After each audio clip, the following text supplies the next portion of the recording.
नमस्कार, आपल्या सगळ्यांचं स्वागत आहे आयकॉन स्टील प्रस्तुत बिल्ड आयकॉन या उपक्रमामध्ये.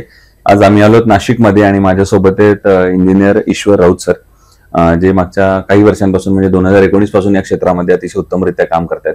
स्पेशली रेसिडेन्शियल आणि कमर्शियल अशा दोन्ही प्लॅटफॉर्मवर त्यांचं काम चालू आहे आणि सिव्हिल इंजिनिअरिंग आणि इंटिरियर असे त्यांचं एक कॉम्बिनेशन मध्ये चांगलं काम चालू आहे. त्यामुळे या अनुषंगाने सगळा प्रवास कसा आहे, त्यांना आलेले अनुभव कसे आहेत, भविष्यातली वाटचाल कशी असणार आहे, या सगळ्या संदर्भात आपण त्यांच्याशी गप्पा मारणार आहोत बिल्ड आयकॉन या प्लॅटफॉर्मवर. नमस्कार सर. नमस्कार. तर मग आपण गप्पांना आता अशी सुरुवात करूया, ते म्हणजे अगदी तुमच्या लहानपणापासून, म्हणजे तुमची शाळा कुठली होती, मग कॉलेज कुठलं होतं, आणि सगळ्यात महत्वाचं सिव्हिल इंजिनिअरिंग या फील्डमध्ये वळण्यामागचं प्रेरणास्थान कोण होतं, त्यांच्यामुळे तुम्ही या क्षेत्राकडे आलात? माझं बालपण जे आहे ते निफाडमध्येच आहे. माझं शाळा जी आहे ती वैन्यते विद्यालय निफाड, इथे मी 10वी पर्यंत शिक्षण घेतले.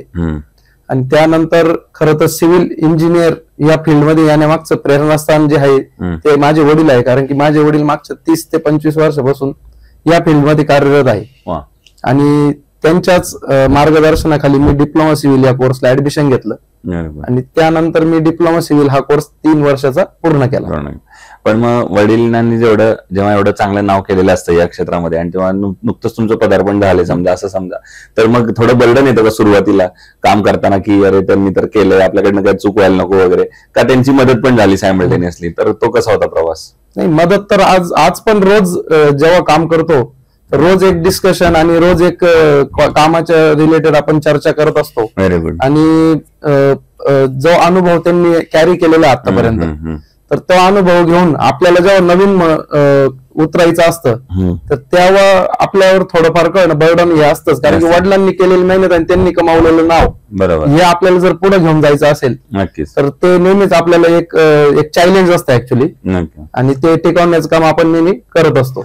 मग शिक्षण पूर्ण झाल्यानंतर बऱ्याचदा आपण कुठेतरी सर्व्हिस किंवा प्रॅक्टिस करतो, थोडा अनुभव येण्यासाठी. तो तुम्ही कुठे घेतलात आणि जेव्हा पहिला स्वतःचा वैयक्तिकरित्या पहिला प्रोजेक्ट केलात तर तो कुठला होता, तो कुणाच्या रेफरन्सने मिळालेला, तो कसा पूर्ण झाला, तो पूर्ण करताना काय अडचणी आल्या का, तो कसा होता अनुभव? शिक्षण माझं डिप्लोमा झाल्यानंतर मी बॅचलर इन इंटेरियर कडे वळालो.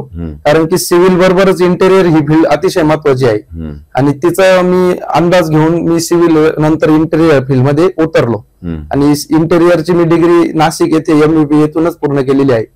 आणि त्यानंतर पुढे शिक्षणासाठी आवड असल्यामुळे मी मास्टर इन इंटेरियर हा कोर्स 2 वर्षाचा INID डेक्कन इथून पूर्ण केला. बरोबर. आणि त्यानंतर नाशिकमध्ये असताना मी 2 ऑफिसेसला जॉब केलेला आहे. एक mister Avinash Rane sir architect आणि एक भोगे सर, यांच्या दोघांकडे मी 3-3 महिने इंटर्नशिप या पिरियड मध्ये होतो. आणि त्यानंतर जेव्हा मास्टर इन इंटेरियर पूर्ण झालं माझं, त्यानंतर मी Radiance Kitchen and Modular Furniture या पुण्यातील नामांकित कंपनीमध्ये माझं कॉलेज थ्रू कॅम्पसमध्ये सिलेक्शन झालं होतं. तिथे मी 3 ते 4 महिने वर्किंग मध्ये होतो. Very good. मग आता या क्षेत्रातल्या काही प्रश्नांकडे येऊया. त्यातला पहिला महत्वाचा प्रश्न आहे की या क्षेत्रात तुम्ही बघितलं असेल अकुशल कामगारांचं प्रमाण बरंच आहे, अनस्किल्ड लेबरचं, आणि अशा लोकांबरोबर काम करणं बऱ्याचदा धोकादायक ठरू शकतं, कधी चुका होतात त्यांच्याकडनं. तर मग तुम्ही ती परिस्थिती कशी हाताळता? त्यासाठी मग योग्य मार्गदर्शन, ड्रॉइंगचा सपोर्ट आणि तिथे ऑन साईट प्रेझेंट राहून त्यांच्याकडून ते काम त्या प्रमाणात किंवा त्या प्रकारे करून घेणे, हाच एक त्यावर मार्ग असतो. दुसरं, रेसिडेन्शियल मध्ये तुम्ही बऱ्याचदा बघितलं असेल प्रत्येक कस्टमरचं असं म्हणणं असतं की आमचं बजेट थोडं कमी आहे, एवढ्याच बजेटमध्ये बसून द्या. आणि एक इंजिनियर म्हणून तुम्हाला वाटत असतं की चांगलं दर्जेदार आपण घर करावं. मग अशा वेळेला क्वालिटी आणि बजेट या दोन्हीचा समतोल मग तुम्ही कसा राखता? क्वालिटी, आता बजेटचा जेव्हा प्रश्न येतो ना, तेव्हा एकतर तिथे 2 गोष्टी नेहमी कॉम्प्रोमाइज होते. एक क्वालिटी, एक मटेरियल आणि एकतर लेबर.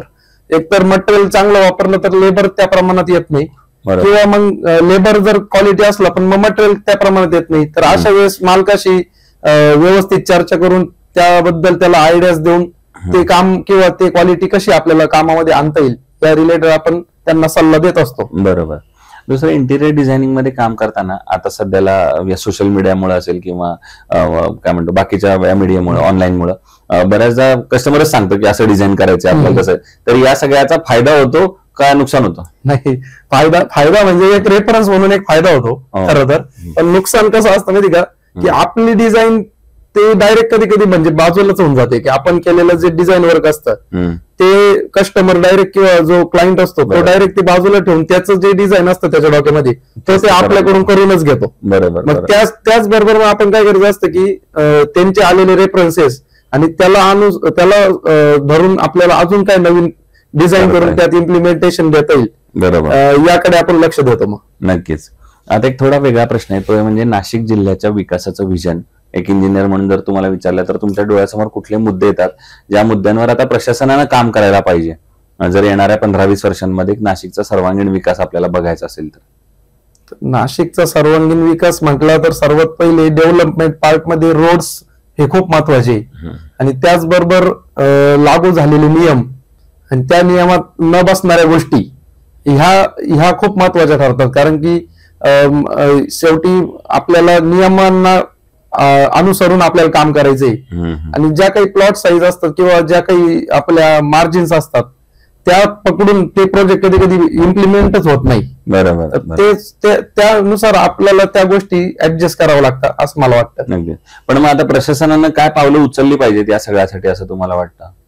यासाठी मग त्यांनी त्या रिलेटेड त्यांच्या टीम्स क्रिएट करणे किंवा मग जे काही संबंधित अधिकारी असतात त्यांच्या बरोबर योग्य मार्गदर्शन, इंजिनियर्स लोकांची मीटअप घेणे, त्यांना योग्य ते सल्ले सांगणे किंवा जे काही चेंजेस असतात ते चेंजेस सांगणे, ते पकडून ते सर्व धरून आपण त्यासोबत काम केलं पाहिजे. बरोबर आहे. आतापर्यंत काम केल्या प्रोजेक्टमध्ये जेव्हा स्टील वापरायची वेळ येते तेव्हा स्टील सिलेक्शन तुम्ही कसं करता? स्टील सिलेक्शन ऍक्च्युली स्ट्रेंथ आणि एक दुसरं म्हटलं तर शेवटी नावावरच आपण चालतं. जसं की आता समजा आयकॉन आहे तर आता आयकॉन हा ब्रँड आहे तर त्यानुसारच लोक पण प्रेफर करतात. थोडं एरिया वाईज तो फरक पडतो की कोणतं स्टील वापरता जास्त कोणतं नाही असं असतं सर्व. बरं.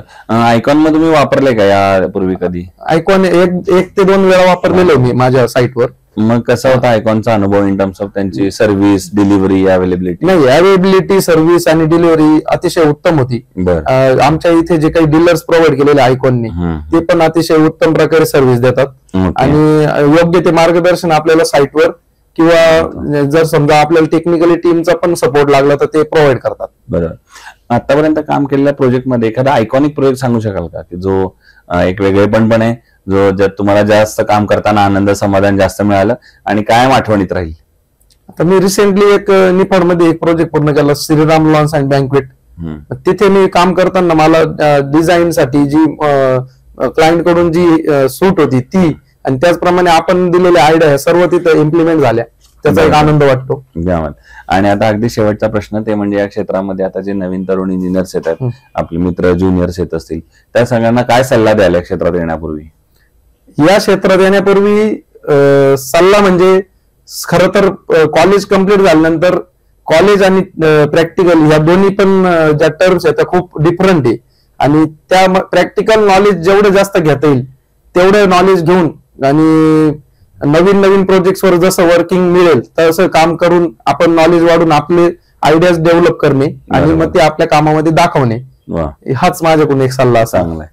सो ते इंजिनियर ईश्वर राऊत सर, आणि त्यांनी सांगितलं त्याप्रमाणे स्वतःचं नॉलेज हे कायम पॉवर आहे किंवा नॉलेज जसं एखाद्या बिल्डिंगसाठी बेस महत्वाचा आहे तसं तुमच्या करिअरसाठी नॉलेज फार महत्वाचं आहे आणि सगळ्यात महत्वाचं आहे फील्ड क्रिएटिव्ह आहे. त्यामुळे रोज ते क्रिएटिव्ह पण तुम्हाला काय काय नवीन नवीन द्यायचंय.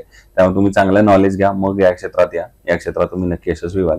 पुन्हा एकदा आपल्या मनापासून आभार की तुम्ही आलात आणि भविष्यात सुद्धा असेच उत्तम उत्तम आयकॉनिक प्रोजेक्टची निर्मिती आपल्यातून घडावी याच आयकॉन स्टील तर्फे मनपूर्वक शुभेच्छा. Thank you very much.